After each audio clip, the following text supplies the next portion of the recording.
See you tomorrow. Good night. Thank you for making World News Tonight with David Muir, America's most watched newscast. It's another beautiful day, but we do have poor air quality. You may have noticed the hazy sunsets tonight, and that air quality alert continues the rest of this evening, but we'll have improved conditions tomorrow with those temperatures staying warm. I'll have all the details coming up. Right now on News Channel 6 at 7, new developments in the homicide of a Bamberg man and the latest on the investigation. Also ahead, many people in the CSRA have been seeing an air quality alert on their phones. We'll tell you why. And Wildwood Park is back open. A look at the conditions of the campground and what this means for current and future reservations as your News at 7 starts now. Live from Television Park, this is WJBF News Channel 6 at 7.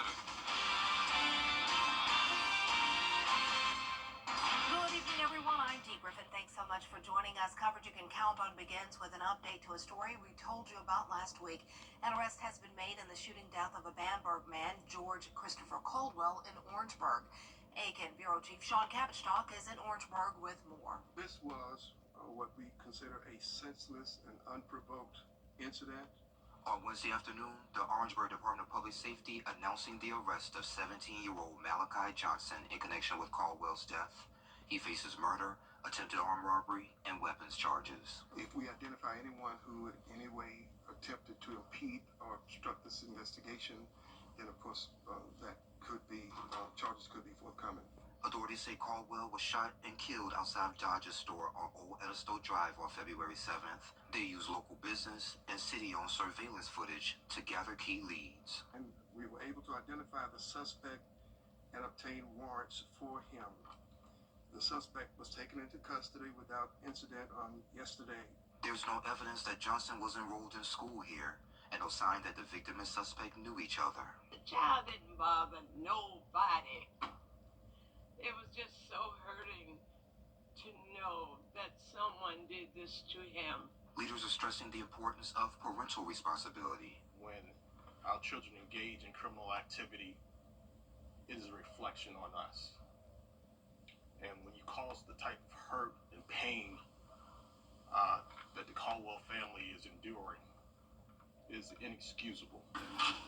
This is a bond hearing in reference to Malachi Johnson. A handcuffed and shackled Johnson also faced a bond judge Wednesday.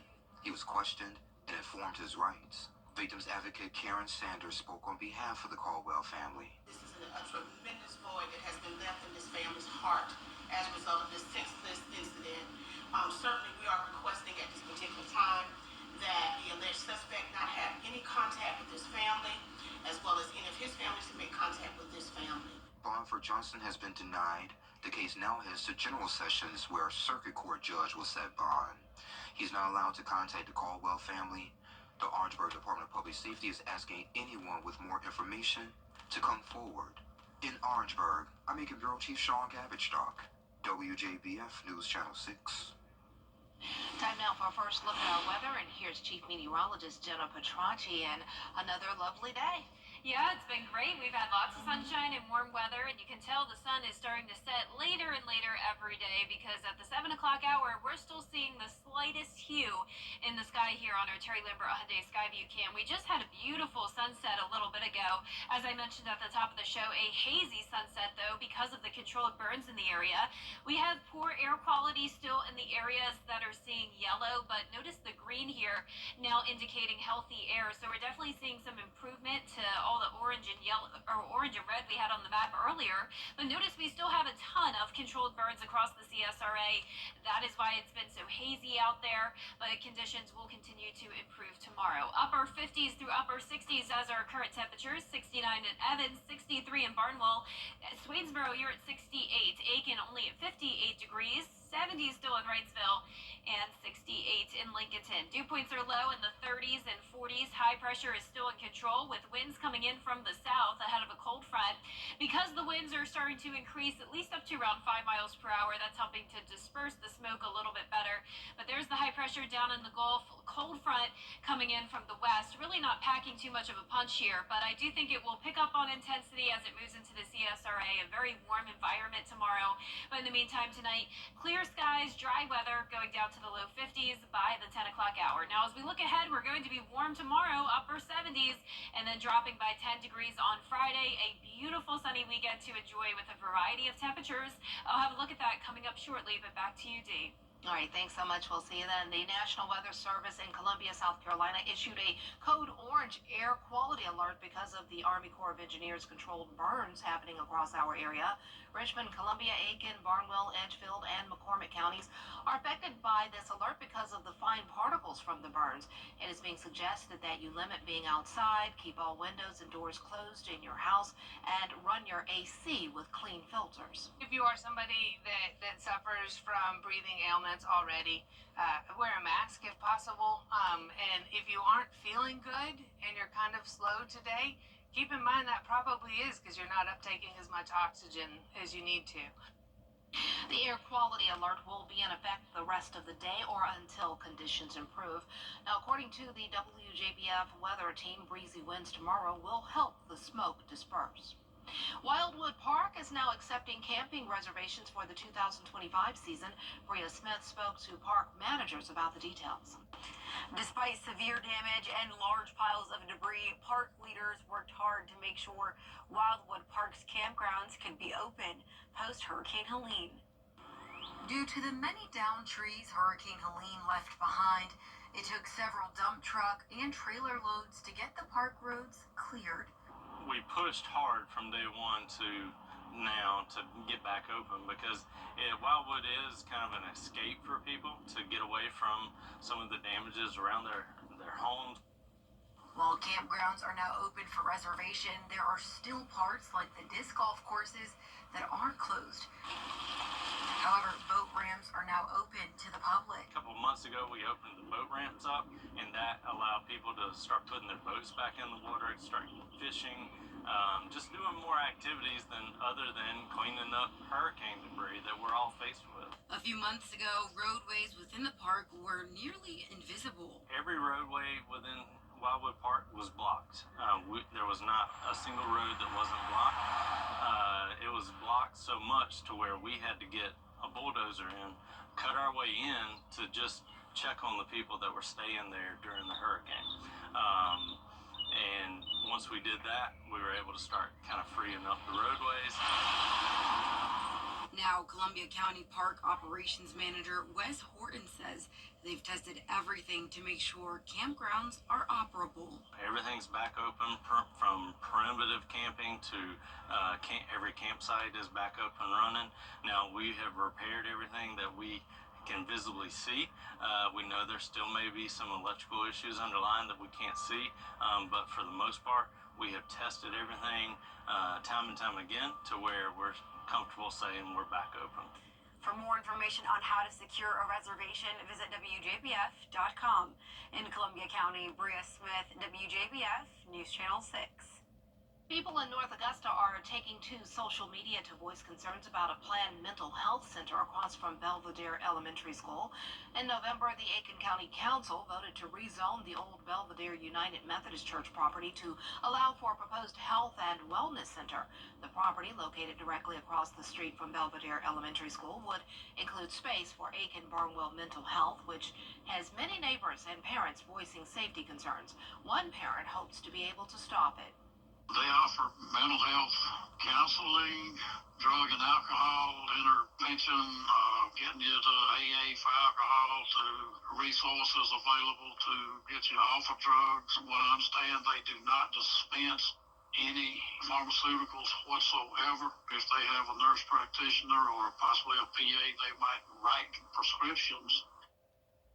We have more information about the plans for the property and statements from the school board and the district at WJBF.com. Law enforcement officers in McDuffie County are using a new technology to reduce violent crime. Thanks to the funding from a state grant, the sheriff's office installed 34 license plate reader cameras around the county. Deputies say they track valuable information, and so far, it's proven to be successful. The grant will cover costs for the next 2 to 3 years. After that, it will fall under the county's budget. Well, coming up, it was Augusta Day at the state capitol. We'll have a look from Atlanta after this break. Hi there, I'm Carol Blackmore, the Cast 3 Cast Atlanta Bureau Chief. Another warm day tomorrow, near 80 degrees. We're also going to see a few isolated showers moving in, followed by sunshine. After that, it's going to be a great weekend, and then some slightly cooler days ahead. I'll have your full Life for 6 forecast after this break. I'm Jordan Pierce with... Today, we bring you the profile of a hero. Marine Private First Class Gomer Pyle. Heroes come in all shapes and sizes. But this hero is a musical Marine.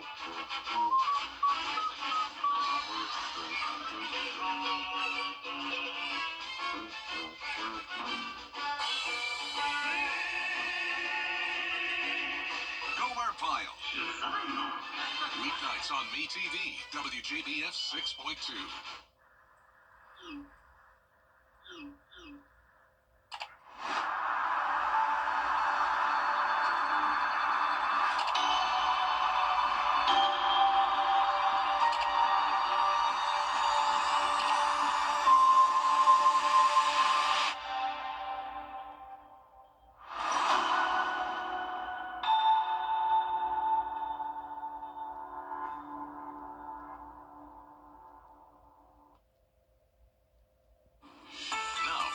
Accurate forecast with WJBF Live 5 or 6.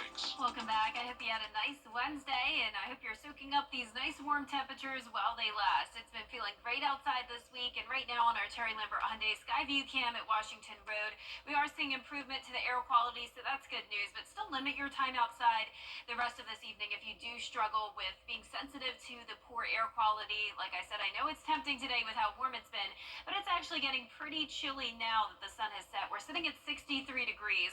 Winds are calm, dew point of 38. Visibility looks good here in town. And around the CSRA, we're still seeing some warmer spots. Upper 60s down towards the south. Wrightsville at 69, 67 over in Millen. Evans at 68 and 64 in Saluda. So clear skies for everyone. It's a quiet night across the two-state, but a cold front will be coming through tomorrow afternoon. That'll bring us a slight chance of rain, and the temperatures will remain warm throughout the day tomorrow, but then we'll see a cool down as we go into Friday. In the meantime, tonight, mid to upper 40s this evening, and then tomorrow we'll be topping off in the mid to upper 70s. So similar to how it was today, maybe just a degree or two warmer. So notice the sunshine in the morning, winds out of the southwest, upper 70s by 2 p.m. We'll see an increase in clouds along with some of those showers coming in. So here's our future cast. We're dry up until around 3 o'clock. Northern counties get the rain first, and it's possible we could have some brief heavy rain and maybe a rumble of thunder or two. So some weak storms are possible, primarily in the northern Midlands. Overall, this is going to lose its strength as it moves through the CSRA, running into a lot of dry air. So I do think this futurecast model is even a little bit overdone. And notice it's quick moving out of here by 8 o'clock, and we're back to clear skies. It's going to be a breezy day, not too bad in the morning, but as we go through the afternoon, we'll see those gusts up to around 25 miles per hour. Maybe an occasional gust up to 28, but same thing. In and out, winds settle down by 8 o'clock. Now, we could use more rain than what this is showing. Drought monitor showing that first phase of drought across the CSRA, but we'll see a higher chance of rain next Wednesday night into Thursday morning. In the meantime, though, it will be dry through the weekend, but for that first week of March, it looks like we'll actually have above average chances of precipitation all across the southeast. Now, as for the temperatures, we'll see those go up and down, and that's because of a series of weak fronts coming through. Now, the first front, of course, comes through tomorrow. That'll drop us by 10 degrees, so 69 on Friday, back to the mid-70s on Saturday, down to 60 on Sunday, and then check out next week, mid-70s again. So we're seeing temperatures kind of all over the place, but it's still overall much warmer than it was last week. So we're not talking highs in the 40s by any means, just 60s and 70s. We will still have a freezing start, though, on a Monday morning, low of 32, and next week a little bit more cloud cover with some chances of rain, but overall, I'm loving this forecast, Dee. I'll take 60s and 70s all day long. Me too. I'm loving it. Nothing to complain about. All right. Thanks so much. Well, the annual Giving Your Best Awards banquet was held last night at First Baptist Church. The banquet was held to honor all 12 recipients of the past year's Giving Your Best Award winners. For me, it's a labor of love. People worry about me burning out, but it's something I honestly look forward to. And so getting that recognition just sort of helped us well, actually, it got us a lot more attention. A lot more people found out about Compass for Hope, and that's a huge blessing because we love to get more and more people in the community involved with what we do. And to nominate someone for a Giving Your Best award, go to WJBF.com. Well, still ahead, President Trump held his second-term first cabinet meeting. Don't miss Hamrick's Ultimate Discount Days from February 24th to 26th. With ladies' fashion tops, only $14.98. Air fryer or toaster oven, just $29.98. Men's Levi Signature and Wrangler denim, only $19.98. Clark's hanging sandals, 60% off. Spring garden flags and sassafras mats, 70% off. Ruby Road coordinates, $20. And men's chaps apparel for $19.98. Hurry in for these Ultimate Discount Days savings at Hamrick's. Doing your tax, local tax experts. This Saturday, the NASCAR Xfinity Series rides down to the Lone Star State for some good old Texas twisting and turning. Buckle up, baby. The boys take a spin on the one and only Circuit of the Americas. This track is unforgiving. A road course that'll put one heck of a hitch in your giddy up. This is a wild ride. The NASCAR Xfinity Series. Coverage begins Saturday at 2 on CW6. Is rainy weather putting a damper on your day? Enter to win your very own live 5 for 6 umbrella today. Visit WJBF.com and click on Contests. Then fill out the entry form for your chance to win. Getting your hands on a live 5 for 6 umbrella has never been easier. That's right. Lucky winners will be announced weekdays on News Channel 6 at 6. Who knows? It could be you. Sponsored by Busby's Heating and Air. When quality matters, call Busby's. Trusted since 1945. They say that curiosity killed the cat, but at least one feline in the UK appears to not have gotten the memo. It all started when Tilly the cat wandered onto a train and took a solo trip across the city. Her owner had to drive 17 miles to get her back, but railway officials didn't want that to be her last trip. They gave her the Cat to Go rail card for free unlimited rides for the rest of her 9 lives. Wow, she's really making the most out of each of those lives. She is. Look at her go. Yeah, she's just up there crawling around. Oh my gosh, what an adventurous little cat. I'm sure a lot of people probably get a kick out of seeing her. That's so cool. Well, for our forecast this week, we have nice warm weather for the most part. We'll get that brief cool down on Friday to 69, and then a bigger cool down on Sunday to a high of 60. So a big difference between Saturday and Sunday. Both days will be beautiful, though. And then next week, partly cloudy, some slight chances of rain here and there. Temperatures are going back into the 70s next week, then falling back into the 60s. So we're kind of up and down here, Dee, but no major temperature swings that we can't handle. I was going to say, it's nothing big, a big gap or anything. That's good. Thanks so much. That's our time for now. Entertainment Tonight is next. Have a great evening. Terry Lambert Hyundai. New mimosas and authentic Mexican food. Give your furry friends the vacation they deserve. Falls in Paradise, where pets relax. Augusta Family Dental, serving the local community for all of your dental and cosmetic needs. Locally owned and operated since 1985. Marquez Tire Pros, love to drive. Tub Doctor. Call us for your full bathroom renovations. Super Saver coupons online, anywhere, anytime. Just show your phone. WJBF News